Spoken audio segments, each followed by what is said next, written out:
মাংসের সাথে গরম গরম চালের রুটি কার না খেতে ভালো লাগে। কিন্তু এই রুটিটা তৈরি করা অনেকেই ভেজালের মনে করেন। আজকে দেখাবো কিভাবে খুব সহজেই চালের রুটি একদিন বানিয়ে 7 দিন পর্যন্ত সংরক্ষণ করে খেতে পারবেন। ফ্রিজে নরমাল চেম্বারেই রাখতে পারবেন। এছাড়াও অনেকে পারফেক্ট ভাবে চালের আটার কাইটা ধরতে পারেন না।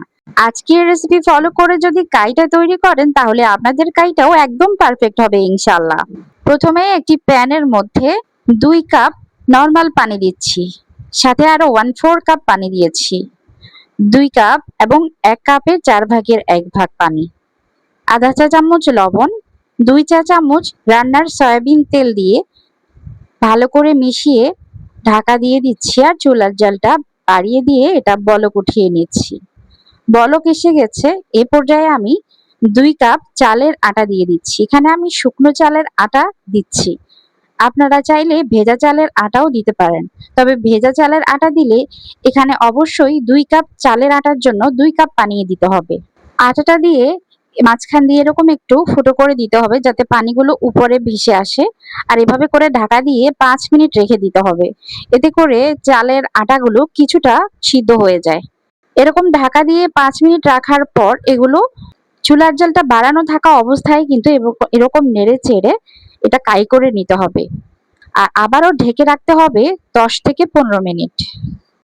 15 মিনিট এটা ঢেকে রাখছি। 15 মিনিট পর আমি ফিরে এসেছি আর দেখেন এগুলো কিন্তু একদম ভালো করেই সিদ্ধ হয়ে গেছে আটাগুলো। এখন এই গরম গরম থাকা অবস্থায় এগুলো ভালো করে মথে নিতে হবে। এটা প্রথম অবস্থায় তো টাচ করা যায় না, এখনো প্রচুর গরম, তাই আমি একটা বাটি নিয়েছি। স্টিলের বাটি নিয়ে এটা সমান করে আর একটু বড় সাইজের প্লেট নেওয়ার চেষ্টা করবেন যাতে করে আপনাদের এটা মথতে সুবিধা হয়, যাতে কোনো ভেতরে কোনো গুটলি না থাকে। গুটলি থাকলে পিঠাগুলো ফুলতে চায় না। আর আমি যেভাবে তৈরি করেছি আজকের আটাটা, কোনো গুটলি থাকার কোনো চান্সই নেই। কাইটা এভাবে ঢেকে রাখতে হবে, নয়তো ড্রাই হয়ে শক্ত হয়ে যাবে। তো আমি একটা গুটলি নিয়ে নিয়েছি আর এটা এখন বেলে নেব। লেচিগুলো আমরা যতটাই সমান নিই, পিঠাগুলো কিন্তু সবগুলো একই সাইজের হতে চায় না। তো আজকে একটা টেকনিক দেখাবো আপনাদের, যেটার মাধ্যমে অবশ্যই আপনাদের সবগুলো রুটি সমান সাইজের হবে। এভাবে করে একটা ঢাকনার সাহায্যে এটা কেটে নেবেন। আর এরকম কেটে নিলেই সুন্দর সবগুলা রুটি একই সাইজের হবে আর দেখতেও সুন্দর লাগবে। আমি কিন্তু একদম পাতলা পাতলা করেই তৈরি করেছি রুটিগুলো। আর এগুলো আমি এখন ফ্রোজেন পদ্ধতি, ফ্রোজেন না, আমি নর্মাল ফ্রিজে রাখবো। তো একটা বাক্স নিয়েছি আর বাক্সে একটু আটা মানে চালের আটাই দিয়েছি আমি নিচে, আর একটা রুটি দিয়ে দিয়েছি। এভাবে করে আমি একটার পর একটা রুটি রেখে দিয়েছি। এখন অনেকেরই প্রশ্ন থাকবে যে রুটিগুলো এভাবে একটার উপর একটা রেখে দিলে আটকে যাবে কিনা, লেগে যাবে কিনা। এটা যদি আপনারা ডিপ ফ্রিজে রাখেন তাহলে লেগে যেতে পারে। তবে যদি আপনারা এটা নর্মাল ফ্রিজে রাখেন তাহলে একদমই লাগবে না। এগুলো একটু সেট হয়ে যাবে, আরো আরেকটু শক্ত হয়ে যাবে। এভাবে করে আমি রেখে দেব।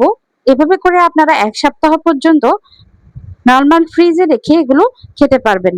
আমি কেন বলছি এটা 1 সপ্তাহ পর্যন্ত রাখা যাবে, এটা ভিডিওর শেষে আমি আপনাদের দেখাবো, কারণ ফ্রোজেন পদ্ধতির বাকি অংশটা আমি পরে দেখাচ্ছি। এখানে আমি এখন যে রুটিগুলো তৈরি করেছি এগুলো খাওয়ার জন্য কয়েকটা আমি ভেজে দেখাবো। এগুলো চুলার জালটা মিডিয়াম হিটে রেখে ভাজতে হবে আর উল্টে পাল্টে সুন্দর করে ফুলিয়ে নিতে হবে। আর প্রত্যেকটা রুটি কিন্তু পারফেক্ট ভাবে ফুলবে আজকের রেসিপিতে। যদি সম্পূর্ণভাবে রেসিপিটা ফলো করেন আপনাদের রুটিগুলো এরকম 1 থেকে 2 দিন পর্যন্ত নরম থাকবে। প্রত্যেকটা রুটি ফুলিয়ে উঠিয়ে নেওয়ার পর সাথে সাথেই তাওয়াটা মুছে দিতে হবে, নয়তো এই যে চালের আটাগুলো আছে এগুলো পুড়ে পুড়ে রুটির মধ্যে একটা লাল লাল ভাব সৃষ্টি করবে, যেটা রুটিগুলো লাল লাল দেখাবে। তাই অবশ্যই মুছে নেওয়ার চেষ্টা করবেন। আর রুটিগুলো পারলে একটু মুছে মুছে দেবেন পরিষ্কার কোনো কাপড়ের সাহায্যে, তাহলে আর এত বেশি লাল হবে না। এই যে আমি এখনই কয়েকটা রুটি ভেজে নিয়েছি আমাদের খাওয়ার জন্য। দেখেন প্রত্যেকটা রুটি কিন্তু এরকম ফুলকো হয়েছে আর সবগুলো একই সাইজের হয়েছে। এখন আমি আপনাদের রুটিটা ছিঁড়ে দেখাচ্ছি, দেখেন কতটা নরম আর ভেতর থেকে একদম ফ্ল্যাকি। অনেক সুন্দর একটা রুটি কিন্তু তৈরি করতে পারবেন আপনারাও যদি সম্পূর্ণ রেসিপিটা ফলো করেন। আমার আজকের 2 কাপ আটা থেকে মোট 18টা রুটি হয়েছে। তো তো আপনাদেরও এরকমই হবে যদি পাতলা পাতলা তৈরি করেন। এখানে যে রুটিগুলো আমি নরমাল ফ্রিজে রেখেছিলাম, এগুলো আপনাদের সাথে আমি ১ সপ্তাহ পর শেয়ার করছি। এই যে দেখেন, রুটিগুলো কিন্তু এখনই একদম শক্ত হয়ে আছে। কিন্তু যখনই আমি এগুলো তাওয়ার মধ্যে দিয়েছি, এগুলো কিন্তু নরম হয়ে গেছে। তো এগুলো নামানোর সাথে সাথেই ভেজে নেওয়ার চেষ্টা করবেন। কিছুক্ষণ রেখে দেবেন না, তাহলে নরম হয়ে পানি বের হয়ে যেতে পারে। এতে করে আপনাদের কষ্ট হবে।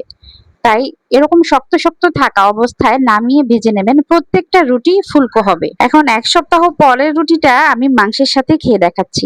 তো আজকের মতো এখানেই বিদায় নিচ্ছি। আবার দেখা হয়ে যাবে ইনশাল্লাহ পরবর্তী কোনো নতুন রেসিপিতে। আজকের মতো আল্লাহ হাফেজ।